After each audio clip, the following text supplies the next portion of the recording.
Yo, this is Steve Bloom, and you're watching Moana Nui Podcast. We'll be starting soon. Don't go anywhere. I'm Veronica Taylor, and from myself and Ash Ketchum, I just want to say, Moana Nui, I choose you!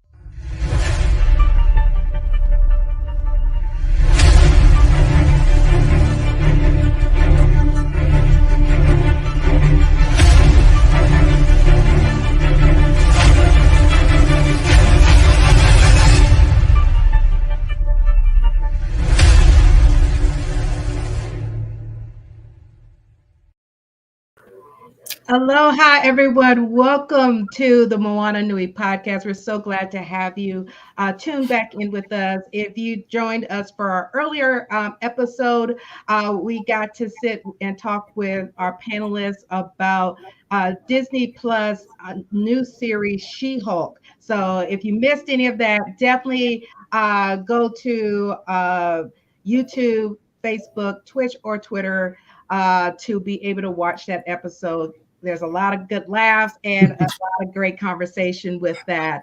But of course, for those that are new to the show, let us introduce ourselves. My name is Dana. I am the other half of the Moana Nui Podcast. I'm also an event planner, a con event, and cosplay photographer. I photograph MomoCon, DragonCon, several other cons, and you even see my photos with DC Comics. And also, I'm a voice actor outside of my day job. And now I'm going to hand it over to the other half of the Moana Nui Podcast, the founder of the show, the yin to my yang, and the lovely, illustrious Moana. Aloha, everybody. It's Moana here. Good to see everybody tonight. I'm really excited for tonight's show. I think this is one of my favorite shows on our particular podcast. Suan is always bringing the heat. And so I'm really excited for tonight's topic. But for those who may not know me, my name's Moana. I am the founder of the show, as Dana mentioned. I'm also the publisher for our imprint here at Burning Spear Comics and the Wildcard Chronicles comic book series, and a children's book author for the Adventures of Nakoa and Nohea series, which is a series that follows two young Pacific Islander children on all of their watery adventures. And of course, a champion for our BIPOC community. So thank you all for being here tonight. Please engage with us in the comments. I'm really excited to have this conversation.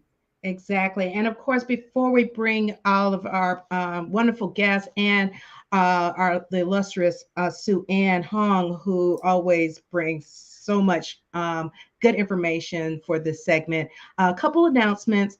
One thing, for those that are new, the Moana Nui Podcast, we'd like to definitely highlight different Kickstarters, especially with so many in the BIPOC communities that JD's asking if I'm wearing a Power Rangers costumes. No, I am wearing a kickball t-shirt because we had kickball today. So I'm wearing my kickball t-shirt right now. But as Moana mentioned, she is a children's book author. And one thing we like to do is highlight different series that are from the indie community that is giving that diversity aspect that many people are looking for. And one of them is Moana's children's book. She's currently have a Kickstarter out for her third children's book in the series. So if you are looking to support, or you have some little ones in your life that is looking, that you love to give some other books to them, and also teaching them Hawaiian as they're reading the book, please go to her Kickstarter. The link is in your comments. And of course, a friend of the Moana Nui Podcast, Malachi Bailey, is turning his books into a comic book series. And the first issue of her will be with Wingless Comics, and his Kickstarter is going right now. That link is also in your comment section, so definitely click on that link and go and support both of these projects so we can make a lot of things that we want in entertainment come to life. And with that, I would like to introduce our moderator, the person responsible for this Develop Your Talent segment, Sue-Ann Hong, and she is the CEO of CAPAW. She's doing some amazing things for a lot of women in the community and around the United States with several initiatives she has going. And of course, if you love this segment and love to support CAPAW, please go to the website and you can go and there's a donate button. Click on that and give your support to that. You'll see the information, how you can follow CAPAW right in the banner below. And with that, I'm going to go ahead and bring Sue-Ann to the front. Welcome, Sue-Ann. Hello, my sisters. How are Yes. you? Good to see It you. always seems like a month is so far away, but it comes so quickly, and I'm so glad for it. Yes. Absolutely. I'm so excited about tonight's segment. So Yes, definitely. And of course, as we get ready to introduce our panelists, this is definitely a new lineup of panelists and something different, in which Sue-Ann will, as you read these introductions, you'll understand why this is a little different than our usual lineup of different guests. Our first panelist for tonight is Anjana. She is currently serving as the Director of Diversity, Equity, and Inclusion for Red Cross at the national headquarters. In the last 20 years, so she started at the Red Cross at 10, she has had the opportunity to work with the International Red Cross and Save the Children US. She's worked in over 30 countries in humanitarian and development settings where she conducted situational analysis, designed and managed programs, developed training curriculum, and build capacity of local teams. And she has also developed a program guidance and strategy pertaining to community-based psychosocial support, children protection, gender and diversity and inclusion. So let me go ahead and bring up Anjana. Welcome, Anjana, to the show. Hi, everybody. Welcome. Welcome. And Jay, man, one of our faithful people that watch our show, it says aloha, ladies. And our next panelist, Juan, he works at the national headquarters of the American Red Cross, especially on the diversity, equity, and inclusion team as a DEI business partner. He's a dedicated DEI champion and dynamic leader, moving the organization forward every day. He is also a native English and Spanish speaker with proficiency in Russian, with a wide range skill set that includes employee engagement, metrics quantification, diverse talent acquisition, social media marketing, impactful communication, marketing campaigns, project management, and basically one thing y'all know about anybody that comes on the show, they do not have a short bio, and I'm trying to make this very brief. All of these people do some amazing things, and this is not another show of some amazing people. He's also a diverse and articulate strategist with broad experience implementing initiatives across levels and functions in international organizations, with a focus on facilitating positive change and architecting an innovative workplace. So help us welcome Juan to the show. Welcome, Juan. Welcome. Hi, everyone. Thanks for having me. Thank you. And then last, but certainly not least, we have Anna. and she is breaking barriers for a living. As a Chinese transracial adoptee, first generation college student, and privilege only child, she emphasized the importance of intersectionality. Uh, with her background, she's held various positions in research, nonprofit, healthcare, and hospitality, and is currently serving as DEI admin analyst at the American Red Cross.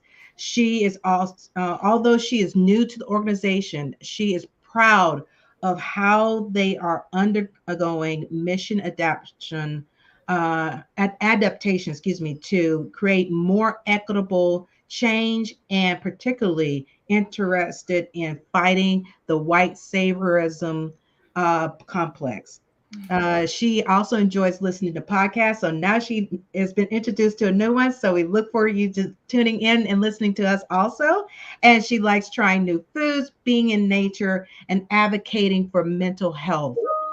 She hopes for the future where the voices of the underrepresented and underserved are amplified instead of silenced. And let us welcome her to the show. Welcome.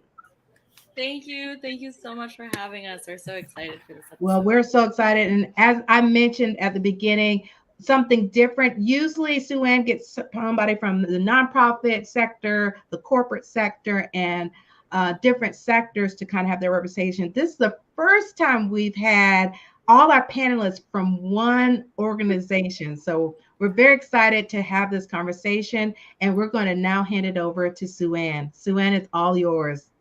Thank you so much, Dana and Moana. As usual, you are always welcoming us in such an amazing way.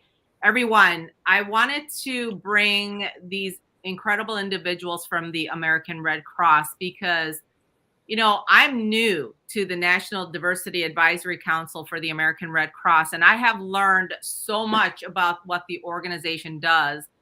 And one of the things that I think is really important is to talk about they're a very, very mission-driven organization. And I love their culture and value when they say sleeves up, hearts open, all in. I love that. And they talk about being ordinary individuals, which I don't know if it's necessarily ordinary, but with the innate desire to do extraordinary things. And I think you're going to hear from these incredible leaders from the American Red Cross and the fact that they're bringing really wonderful things to the table. So one of the things before we start is they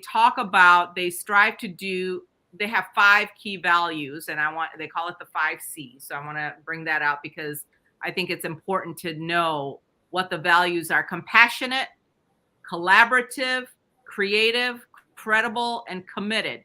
And tonight's topic, especially around race and gender intersectionality, how this translates to the real world, you think about the values of what I just said and how that aligns to their personal stories and how their personal values align to the organization. So with that, I'm going to start off by asking Anjana to tell us about your journey and what led you to the American Red Cross. And as second part is, give me a few of the services they offer. Sure. So do you want my story first or the services? Story first, always. Okay. All right. So I really started with the American Red Cross 21 years ago. Back in India, we had a huge earthquake.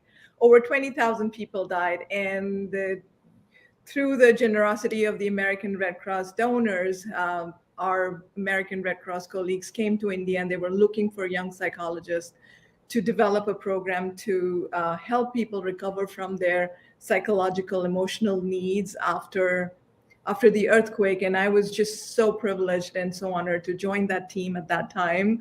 There was so much learning. And what I really loved about the American Red Cross programming internationally was also that they wanted to build on the existing coping mechanisms in the communities rather than just bringing something foreign from America to India to our communities. And since then, I've just been with the Red Cross movement and have worked in over 30 countries and just was kind of, we were doing inclusion work at a time when we didn't have those terminologies, especially in that context. So if I were to go to all the services that we provide in the American Red Cross, we have disaster relief, where, domestically in America, we help people when, in their toughest time. We also provide life-saving blood. We also do training and certification in swimming or CPR, first aid. We also serve our military families. We help support with mental health and resiliency. We also help make connections between families. And we also have a wing that, like I said, serves in the international side. I think that, I learned so much from attending these NDAC meetings because, when you think about American Red Cross, from my perspective, it's about blood donation. So all these other spaces that you're in to serve the community is absolutely incredible. So Juan, tell us about your story and how did you get to the American Red Cross? So I don't think my story is as inspirational. I was young in my career. I was looking for a role or a career in the DEI space or HR space. And I have always been told that I am a people person and that, working at a nonprofit would probably be very beneficial for me, and utilizing my skill set. So I found this role at the American Red Cross. I joined the team. And then after 3 years, I was looking for growth opportunity. And so I actually left the Red Cross. I think when you leave the Red Cross, you realize that you never truly leave. A part of the Red Cross always stays with you. You see it everywhere. I started seeing it at my bank, at messages happening on the news, anywhere on commercials. I would always see the American Red Cross. So then after 2 years of leaving the Red Cross, I was actually asked to come back and help with Latino initiatives and Latino engagement at the DEI level, national level within the organization. And I could have said yes probably more quickly. It truly is a blessing coming back to the organization. And I also felt like I just picked up where I left off a little bit with folks that were in the organization. And it's like you're working with family almost. And then in terms of services offered, I'm so glad Anjana already talked about all the amazing work that we do as an organization. I wanted to touch a little bit on what we offer our employees and volunteers. So we have 7 resource groups within the American Red Cross that cover very different and demographics or affinities. But some examples are Umoja, our Black African American group, our Latino resource group, our women's resource group, the Ability Network for people with disabilities, our AAPI group, of course. I can't leave here without mentioning them, and a few others. And then I also wanted to talk through some of the learnings that we offer. We have our monthly cultural competency series sessions that we host internally, Learning to Action, and even pushing out our new Inclusive Leadership Foundation courses across the organization. So thank you. Amazing, amazing. And Juan, yes, it is inspirational. And by the way, I do see Red Cross all over because you're wearing the shirt. Right. I keep seeing signs. I don't know where they come from. Exactly, exactly. Well, thank you so much for that. Anna, how about you? So I feel like I manifested this into my life. I visited the DC area maybe a month before that this position opens. And then given my experience, I felt that this was the perfect role for me, right? I wanted to leave. I would say my city is still pretty diverse, but I wanted to find an area that was even more diverse. And when I think about my story, so what I was transracially adopted, and I think that a common narrative is a lot of like white families, I think especially, will sometimes see children from different countries and say, my intent is good, right? I want to adopt, I want to be able to help a child, but then necessarily the mission orientation doesn't align. So maybe they'll take like a colorblind approach, right? So, or maybe like, I've even connected with some Asian transracial adoptees who said that at the beginning of COVID, like their parents have been explicitly racist towards Asians, right? So maybe like that, when we speak about these concepts of intent versus impact, how that comes into play. And that's something that I'm really interested in, especially at the Red Cross. So at our NZAC meeting, right, we had some folks come in and talk about how a lot of the services that we're trying to provide make them more equitable within our mission delivery, right? So partnering with the organizations and the communities that are already there. So maybe if we don't have that relationship yet, those organizations do. So then we can serve our mission at a broader level. So we already brought on some people, right, to work on those diverse partnerships. We have a new team member. I got to shout out Nurdeen. And thinking about also kind of, so I'm new also, but something that I learned about is like the mapping technology, right? So something that we didn't have 5 to 10 years ago is that we were more saying this is the amount of meals that were provided, but not necessarily identifying what the communities were. And then we can break that down even more and say, you know, these communities were underserved, these communities were underprivileged, and then break down, you know, you can get into the demography from there.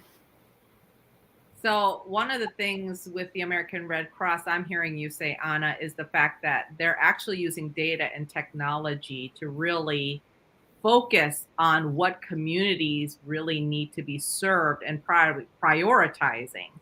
So we'll get into some of that later as well. But let me ask you this. So from a perspective, since our conversation is around intersectionality, how have you each experienced that intersectionality between race and gender personally? And let me start with Juan on this question. No, well, thank you for starting with me. Although, even as I'm going first, I'm thinking about the privilege I hold as a male, even though I never realized it when I was younger that was privilege. And so, as a person of color, at being Latino, when you are faced with either discrimination or with challenges against you, you already develop a sense of, you know, how is it that I can hold privilege, right? And I couldn't see it. When I was younger, I remember asking the question of one of my college classmates of, you know, I'm male, but I'm gay. Does that cancel each other out? And the answer is clearly no, it doesn't. Right. And I had to open my eyes and also do a little bit of unlearning around what privilege I do hold and how I take up space, whether it's in a virtual room or in a physical room, and come to terms with that. Also, being that, right, a lot of stereotypes that exist within Latino culture are of machismo. And that's like the big, strong, burly guys, and we're manly men. And I have to shout out to my father as well for just showing me that from very young. He's always taught me that, you know, no matter who anyone is, no matter how they identify, it's all about respect and showing someone respect. And so I've always carried that with me. So that's my quick bit on race, as well as, you know, gender and how I'm starting to construe it in my head. Well, first of all, there was a lot of nuggets there to unpack. First of all, Yes. Juan, do you want to share about what is your ethnic heritage? Yeah, so my family is from El Salvador. I was born in the United States, so I identify as Latino. So how did you know about privilege? When did that come to light for you? It came to light when I would see that I would not get asked to do certain tasks, whether it was cleaning the dishes, cooking, serving the food. Those were tasks that were given to the females in the room, at a party, in a social setting. And so for me, I had to be more cognizant of that, right? Because when someone holds privilege, you ignore that. That's something that sort of comes as a benefit to you, and you have the privilege to ignore it unless you're intentionally creating awareness around it. So I would intentionally create awareness around it, and I would be the one to step in and offer myself to wash the dishes, clean something, serve something. to sort of break that stereotype and that mold a little bit in my family, as well as just within my community. And any other time I would see it as well in the office, even, right? If you start seeing the women in the office start serving the sandwiches for lunch, like, oh, no, let me help you. Trying to change that up a little bit. So those were some instances, very personal, where I would start seeing that privilege. But also in college, there was always experimenting with gender and doing a little bit of drag. It was not good drag. This is not RuPaul's Drag Race drag. But in sort of experimenting with gender, you also start seeing a little bit of understanding of how another person can live their life, right? And the whole notion of walking in her heels can be taken very literally, because heels hurt, right? It hurts to wear heels, yet there's like an expectation to wear them. Just like we have expectations of women or non-binary folks, to act a certain way, to be a certain way. So yes, I'll stop right there. I love that. And that's a great perspective, because again, walking in somebody else's heels, to your point, that's, that is really a way to create that connection and understanding, compassion, and all the things that we've talked about. But Anna, how about you? Tell us about your intersectionality journey. Yeah. Okay. Thanks, Juan, for sharing. So I also want to acknowledge my privilege, right? I think that one of the main areas of privilege that immediately stands out for me is like financial privilege, right? So when I think about the fact that, yes, I was a first generation student, I also held the privilege that a lot of individuals don't have. And I think that was very clear. So when I was younger, I did a lot of code switching, right? And when I think about also race and then gender intersectionality, I think the reason that I'm so passionate about the DEI work is that as a woman of color and then raised by a father who fits into, white male, heterosexual, cisgender, like all those statuses, I had to learn how to not only navigate it, but really validate my experience, because for a while I didn't have the skills or the knowledge or the research to understand that, right? Because I think about that more so when I was younger, like elementary school especially, I didn't have Asian representation, didn't have, females in role models in like high positions of power. So felt in those aspects a lot of time that relating to kind of like when you think about like Twinkie or banana, like you're yellow on the outside and then white on the inside. And really how those dynamics came into play. Oh, there's so much there. I can relate to so much of that. And especially in being in corporate America, having worked in corporate and just the whole trying to fit in and the whole assimilation with your intersectionality and how much is too much, where you lose yourself almost, and then have to pull yourself back, So, but the privilege piece, we had an individual from Facebook who said, privilege is very important to acknowledge in intersectionality. So that's huge. So Anjana, how about you? Tell us about your journey. So being born in India, in Delhi, we also like to call it the rape capital of the country. Girls when you think of being a woman, a young woman, a girl, and in Delhi, it's hard to think of a lot of privileges, and you're only focusing on a lot of vulnerabilities as you're growing up as a young woman. But we all have our privileges, right? And I think for me, as a young woman in India, it was a privilege to be growing in a very, very diverse society where so many different languages were spoken. And so you were automatically just speaking multiple languages, listening to multiple languages. So when eventually I got into the Red Cross and I was able to travel around the world, that really helped me to connect to people from various different cultures. And when you're able to do that, you get a lot of insights, right? And you learn a lot. And that for me has been the greatest privilege, just to be able to learn from the wisdom of people really, really at the grassroots level. Oftentimes I used to say, you go to some of these poorest villages, right, in Africa, in Haiti, in South Asia, and you realize the resilience that people have, right? And I often felt like I was the greatest beneficiary as a Red Crosser, not the people that we were trying to serve, right? However, coming back to just the race and gender intersectionality here and now in the United States, being a brown-skinned woman is not easy in the professional world.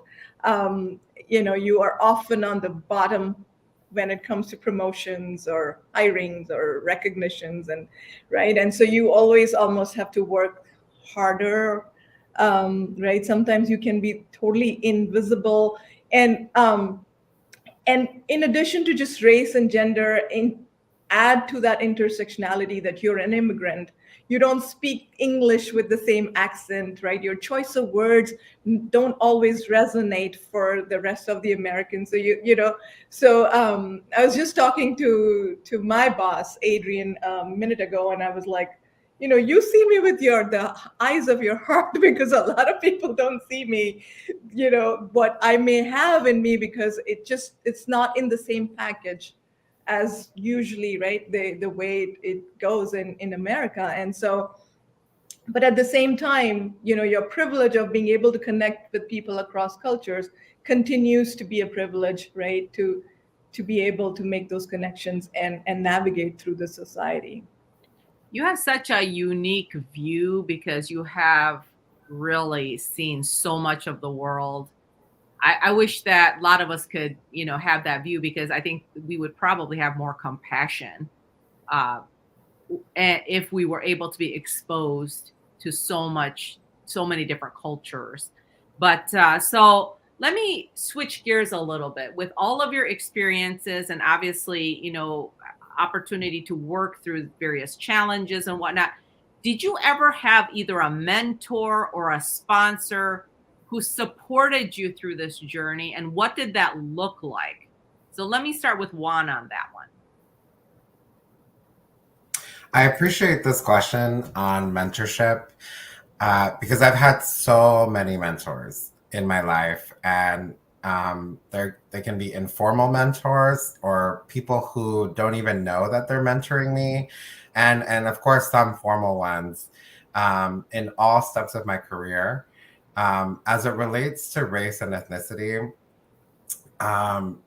there are a few that come to mind, right, that I've worked with before that have been in professional corporate spaces and have helped me to sort of navigate the code switching and also navigate my personal feelings.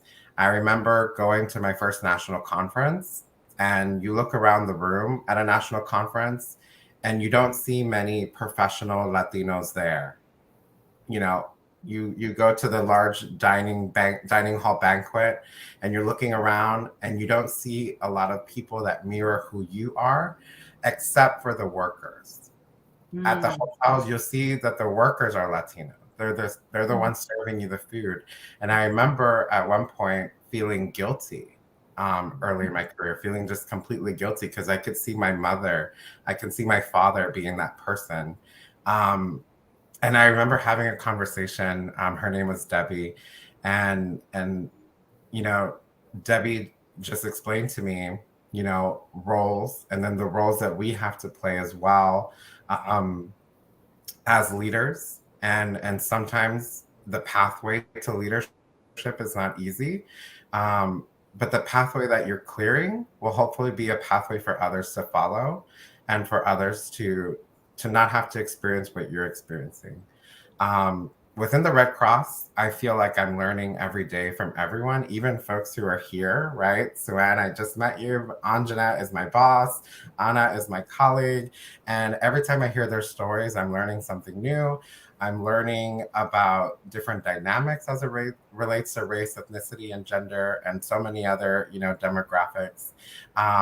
And I admire our leadership. I want to call out Adrian, our Chief Diversity Officer, for creating so much space for us to be ourselves, our authentic selves. Yes, she's absolutely amazing. And I don't even think that sometimes she realizes she's mentoring me, but I mimic her. I mirror what she's doing. Our last Chief Diversity Officer, Floyd Pitts, I still utilize some of his techniques and methods to approaching DEI work. And I just absorb. I absorb as much as I can. Carmel, who is our SVP of Finance and one of the main persons who was involved in bringing me back to the Red Cross and engage in Latino initiatives. What I love about her and what I've been learning about her most recently is how do I tell the story of DEI enhanced with metrics, enhanced with numbers, right? So I've always said I am not good with math. Another day goes by that I don't use algebra. That was what I used to say. And then I hear Carmel talk and I hear her confidence in, someone who knows the numbers, knows, money, knows where it goes, how it's handled, and how do we approach conversations, right? How do we make the business case around DEI? And I've been inspired by that, right? I've been inspired to sort of continue in that and my learning on utilizing data and metrics to continue telling the story around DEI.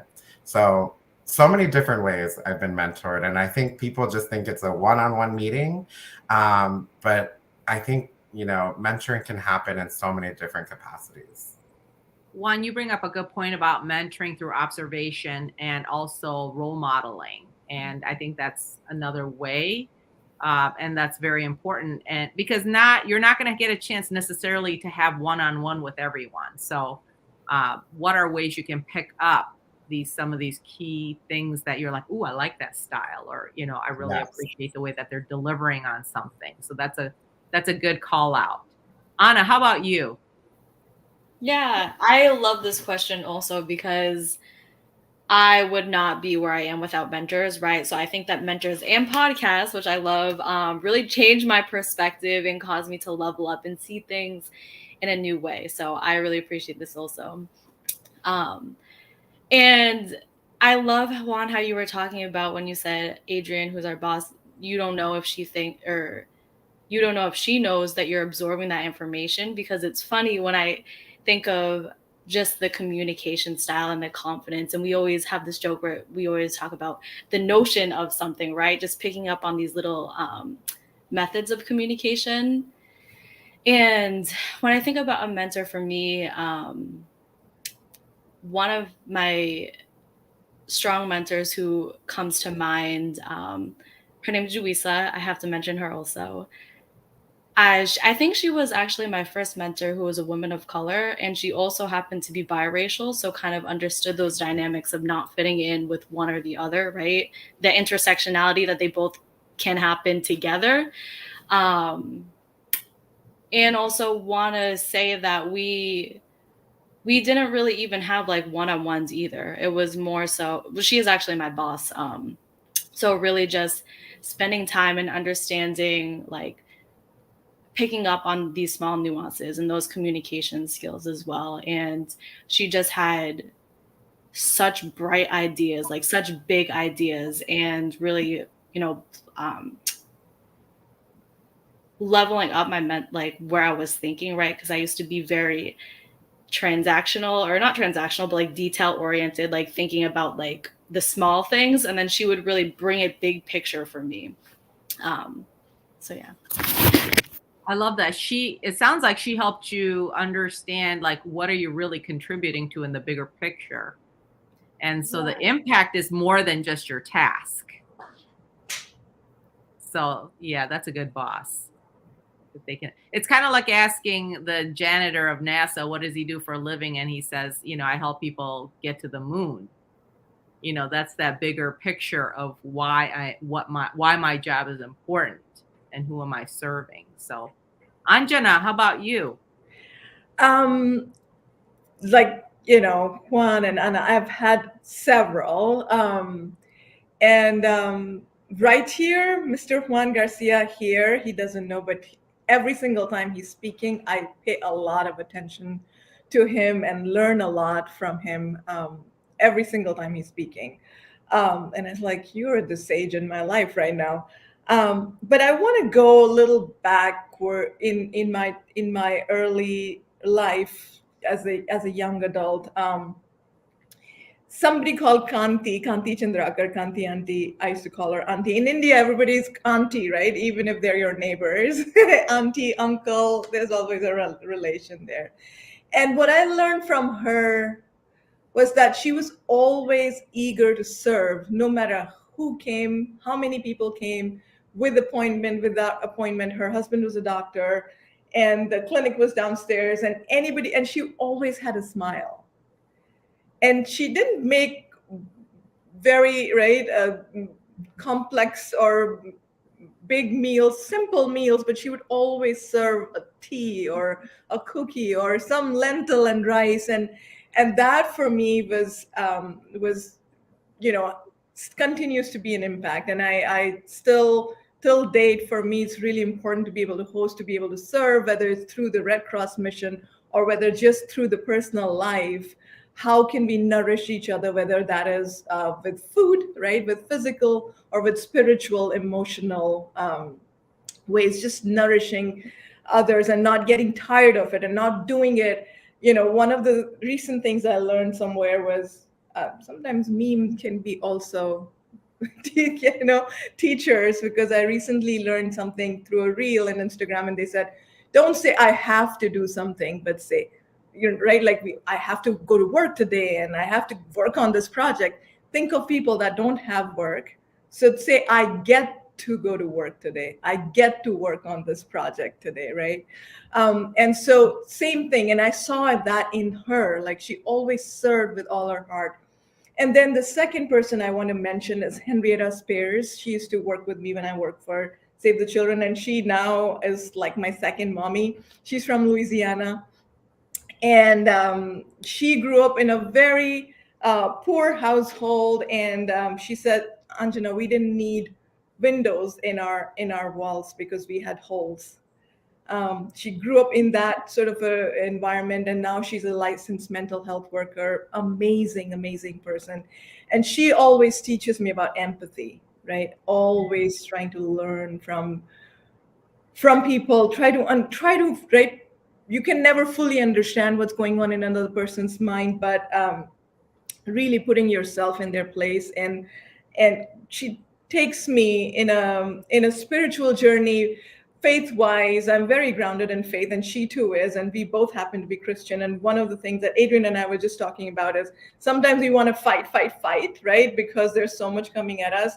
And one of the mantras that she's given me is be still.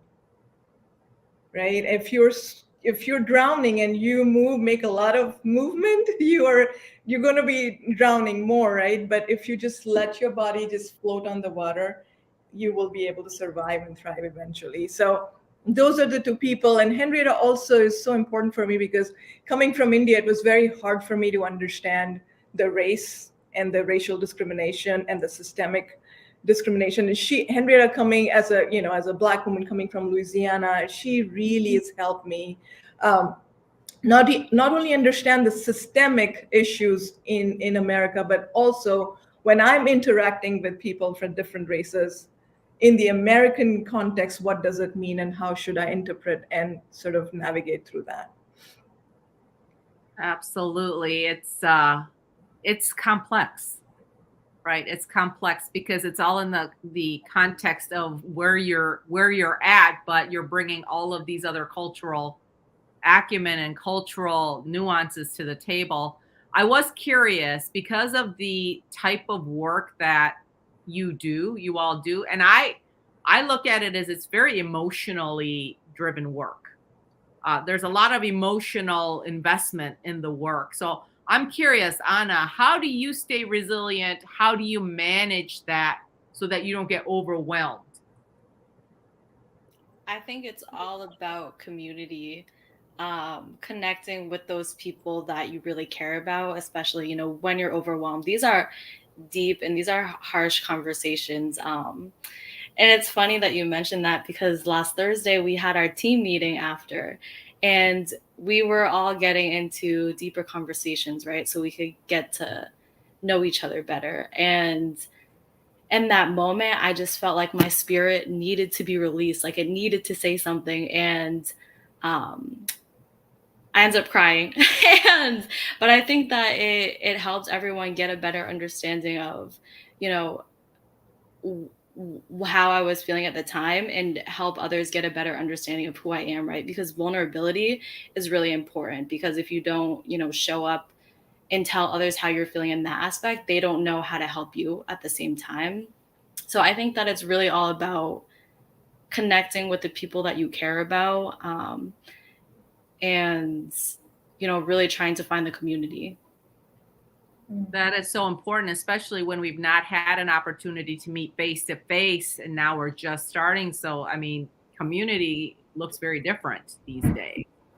So, what about you, Angelo? How do you deal with the emotions of it all? Because I'm sure it can be very taxing. It is. So I'm going to just move my camera just a little bit, show you one of my biggest source of resiliency. That's my husband. You want to say hi, husband? He's also a Red Crosser, and my son Abraham. Family comes first for me. They are, and my Red Cross family. So, right here, Anna, Juan, Adrian.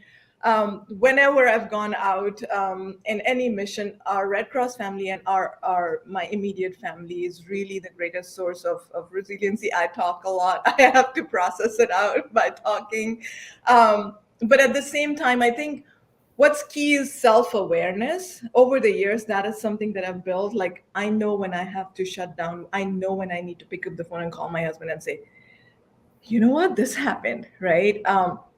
Because it is a huge responsibility to be interacting with people who are suffering. And if you're not going to be aware of your own stress and your own energy that you're bringing to that context, you can end up doing more harm than benefit people. And do no harm is an imperative for our work. So self-awareness, and then making sure that you are doing everything that you need to nourish your own soul and take care of yourself is really, really important. And friends and family play a big role, in addition to exercising and music and good food and things like that.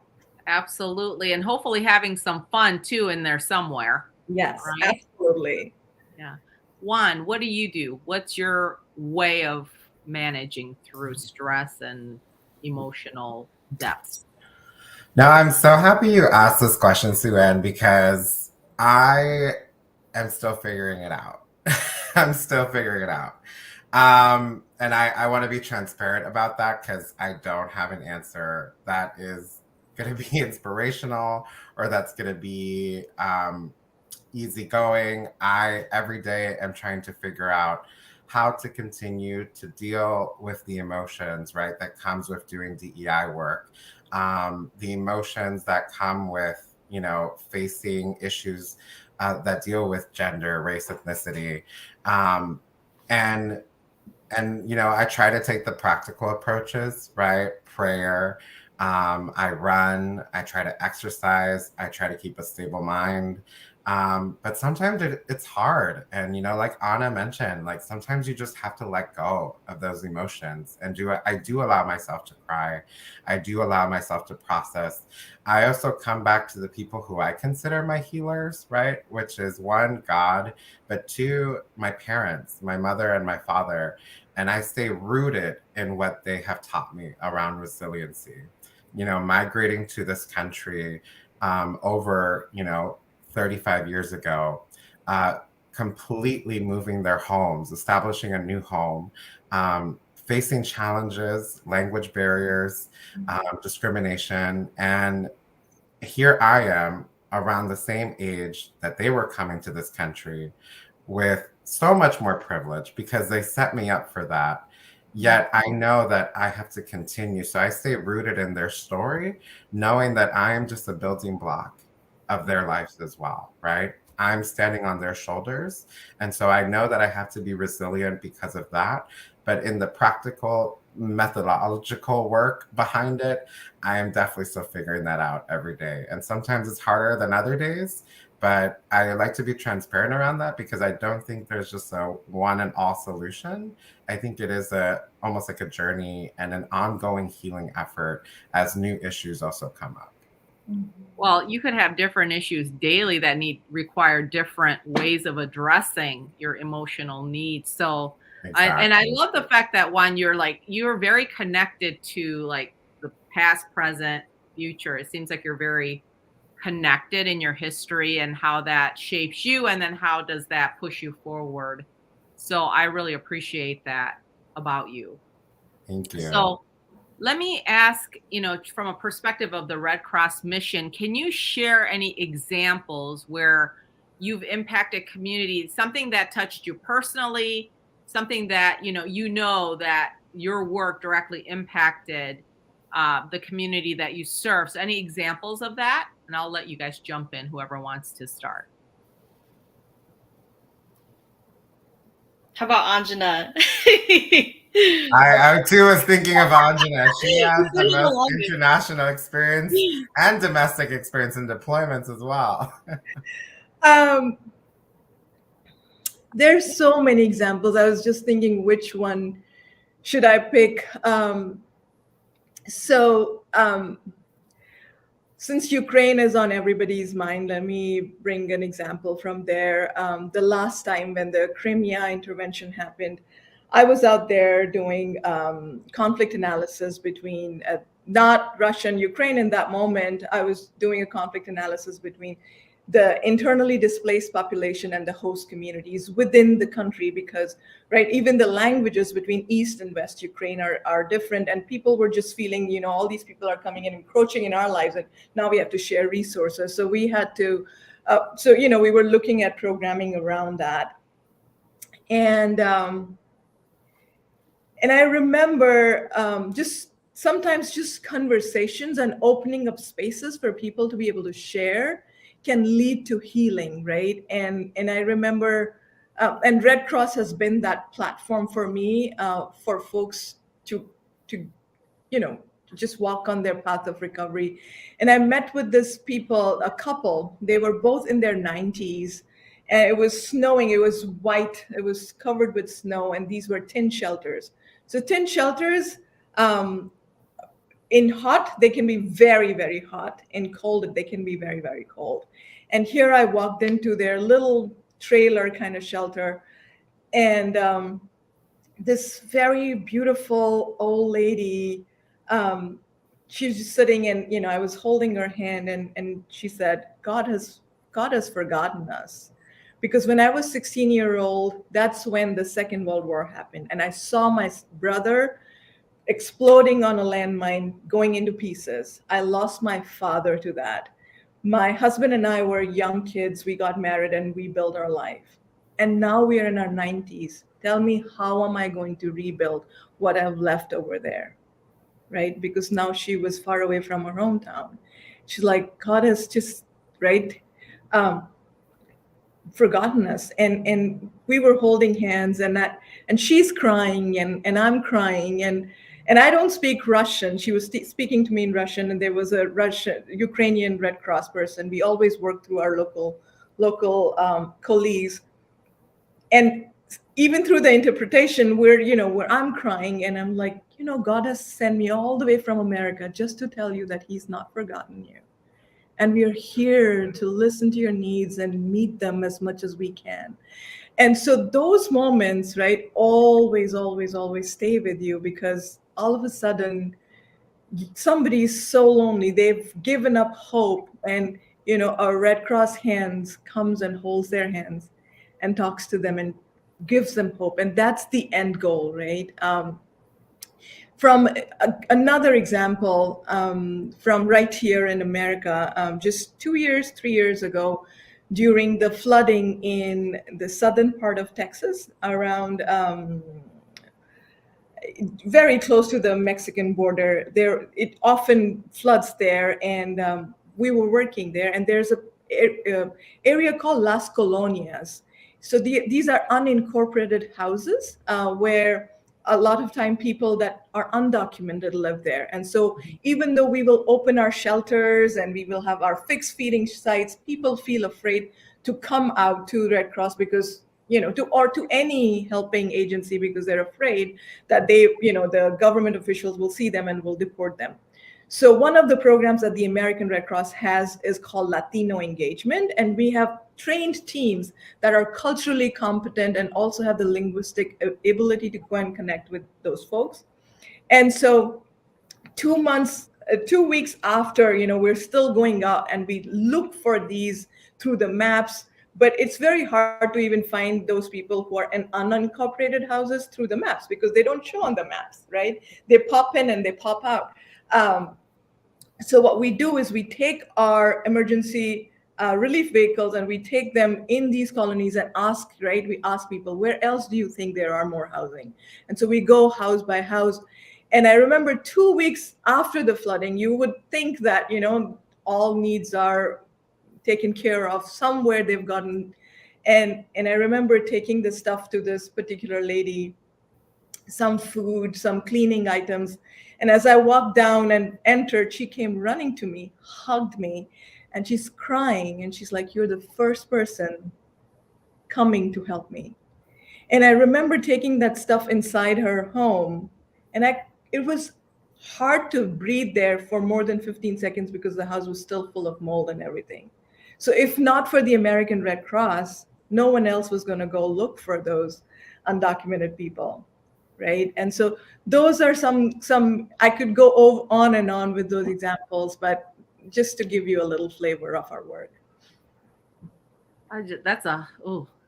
It touches my heart, and it hits you right in the center of, it's the reality that's hitting, right? That's the reality, which is what we're talking about here. So Juan, you were going to say something as well. Yeah, well, no, it's hard to follow up Anjana, and I think that's why both Anna and I wanted her to go first. But I quickly just want to touch on what Anjana said around Latino engagement teams and supporting that around the work that I've been working on too with the Latino Resource Group. I know there was a question in the chat around ERGs and feeling siloed. And how do we push for more intersectionality? And so, it's, who are your advocates within the organization? The way our resource groups are split up is that we have an executive champion, so someone on the C-suite that represents each of those resource groups. And then we have national co-sponsors that continue to advocate, and they're probably at a VP or senior director position, followed by national co-chairs and steering committees and various leadership roles. But we also have 3 areas within the resource groups that we like to promote out as focus areas. So one is business impact, right? How is, or you could also call it mission impact. How is the resource group impacting the mission or the business of the organization? Second, professional development. And third, networking. And I think having those goals, not just created by your national co-chairs, but really coming from the top, asking your executive champion clearly, hey, what would you like us to focus on? How can we help to benefit the mission of the organization? What can we do to better our organization or our processes?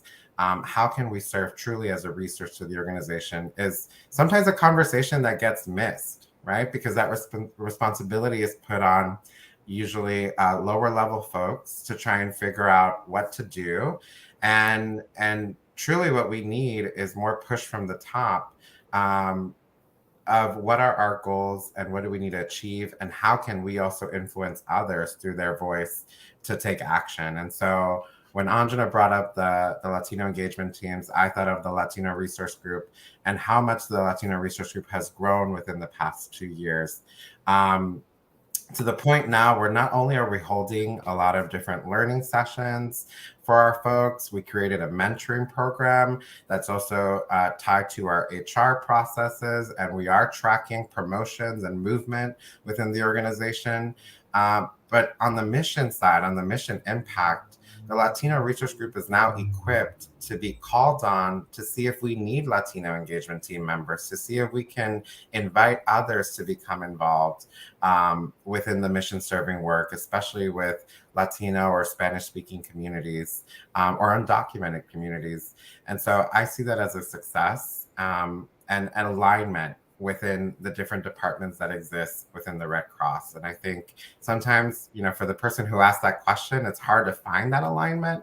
But I always like to say, you don't have to figure it out, right? There are folks at the top that can also help you do that. And you just have to challenge them as well. And don't be afraid to challenge them, because you're showcasing your own leadership in doing so. Mm-hmm. Absolutely. Well, it's got to be both, right? You've got to have grassroots efforts, but then you also have to have direction, vision, mission that's aligned to the organization. So that's huge. So Anna, how do you support the DEI team? What are the things that you do that enables them to do their work? Yeah, I'm glad that you reiterated the question, because after Anjana's, I was like, wait, what was the question again? Yeah, so I started with the Red Cross about 2 months ago.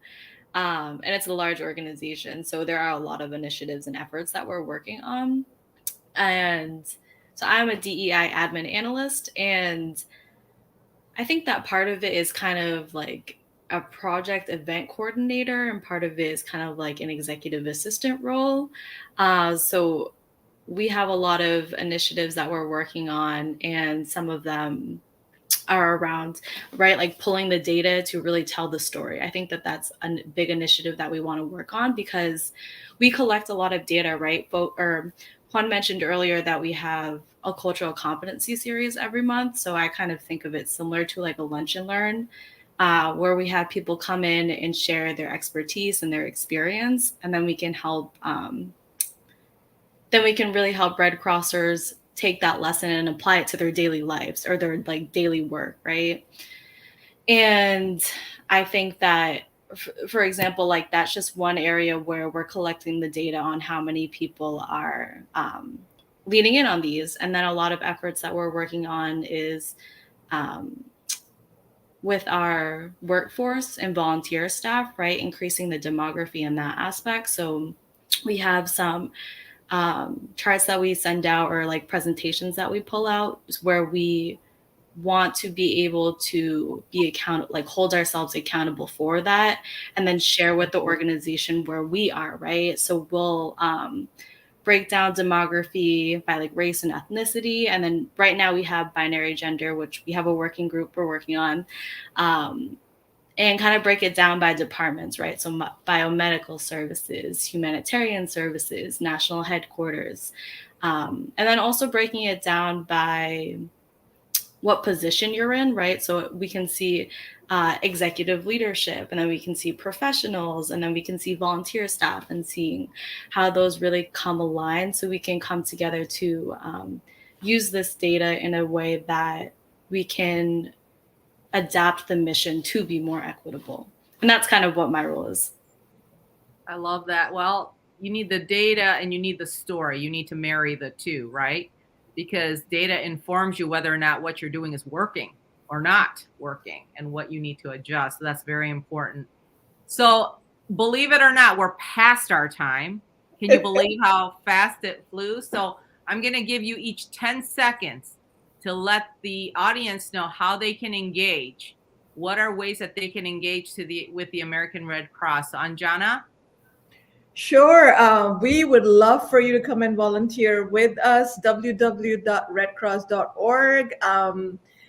Come to your closest chapter, and we are really trying to diversify our staff and our volunteers with various skills. So if you want to serve your community, please come on in, and we have a lot of free training. So we will provide you with the skills and training to serve your community. Thank you. Juan? Yes, I mean, I love that someone already put it on the chat, redcross.org. Every region has their own specific areas of ways to get involved. And so please check out regionally as well how you can get involved. Don't please go overwhelmed by the national initiatives that we discussed here today. There's a lot of ways to get involved locally. And we can't wait to have you on board. Thank you so much. Anna, take us home. Yeah, I'd also say that even if, maybe DEI isn't the area that you're most interested, there's so many different organizations and initiatives within the Red Cross that you can really lean into. And we welcome volunteer partners. So for example, like sorry, this is over 10 seconds. But there's so many like great initiatives. Like for one example, we're using artificial intelligence to help with like a lot of the aquatics programs, and we're bringing in that equity lens as well. So just want to put out there that there's so many different areas and you can definitely find something that you're interested in. Very good. And if people want to reach out to you individually on LinkedIn to get more information, are you open to Absolutely. people reaching out? Absolutely. All right. Are you all on LinkedIn? Yes. And yes, there are youth programs. And yes, Jose, you can volunteer in El Salvador. Woohoo. All right. Yes. With that, I'm going to put us to close. We could go another session, part 2. And I would love to bring Dana and Moana back on. Thank you so much to our panelists tonight and the American Red Cross for the incredible work that you're doing. And I just feel very privileged to be on NDEC with all of you. I definitely agree. Definitely. Yes, thank you. And I know Juan wanted to answer one of the questions from the audience asking if there's youth programs that the Red Cross is offering that youth can be part of. Yes. Mm-hmm. Okay, so awesome. So as they said, definitely go to redcross.org. Look at some of the initiatives both locally and nationally and also internationally. If you're like Jose, who mentioned about volunteering outside of the country, that you can go and help other places, because we already know like Puerto Rico and so many other places got devastated with hurricanes and much more. They need all the help they can get. So definitely go to redcross.org and see how you can help, not only individually, but you may even see how you can do something with your corporation to also help. I know my corporation is doing stuff with the Red Cross with the initiatives from the hurricanes. They do it every year. So we definitely see how you can integrate that into your corporate culture also. Dana, Definitely tonight was a great conversation. Thanks to Sue-Ann. Yes. Sue-Ann sees me so much because not only is she on here, she does stuff at my company also. So if you would like to book Sue-Ann, please contact her. That's right. Go to CAPAW.org. You see it in the little runner, the banner right there. Go to the website, send a message saying, hey, love the topic that Sue-Ann had for Develop Your Talent. Love to book her at my corporation and donate to CAPAW, and she will come and speak because she's done numerous things at my company. Thank you so much, my PR person right there. That's right. Dana's all of our PR. And then it looks like a user says another, an awesome panel. Thank you to our panelists. Yes, I definitely agree. This was an amazing panel. Of course, if you all are open to doing a part 2, please let Sue-Ann know. We'll schedule a part 2 so we can continue this conversation because as Sue-Ann know, we polled our listeners and the people that watch us live of what topics they wanted to hear for developing their talent. And this was one of the ones they spoke on. So we wanted to make sure each month we spoke on a topic that they asked that they wanted to see. And thank you so much for helping them to have this being spoke on here at the Moana Nui Podcast with all of your insight and all of your stuff that you've done within the communities. And we thank each of you for all of your impact both whether you think it's small or not, it's a huge impact for what you're doing, and definitely giving each of you your roses. As someone mentioned in the chat, you're giving people roses that impact you, but you're impacting people through this panel tonight. So Yes, thank you so much. Thank you. Thank you. Thank you so much. Yeah, Moana, any last words before we go ahead and go into the outro? Nope. Just thank you so much, everyone. I definitely look forward to connecting with you after this and finding some ways for us to collaborate together further. Exactly. Well, everyone, thank you so much for tuning in to the Moana Nui podcast. Definitely tune in for next Thursday. We're going to have, of course, our other monthly segment for mental health, Rain Talks. She is going to be talking about burnout. A lot of people experience it, and you got to see the mental impact burnout can do to you. So tune in for that episode next week. And also, we're going to have another panel of our Disney fans. They're going to be talking about the new Pinocchio movie that was on Disney Plus. So definitely tune in for that next week also. So everyone, thank you so much for tuning in. If you're watching this on a replay, please share this also with your friends and family so they can learn about this, because the only way to create more intersectionality is to talk about it and do something about it. So thank you everyone for tuning in, and have a great evening. Bye everyone. Thank you all.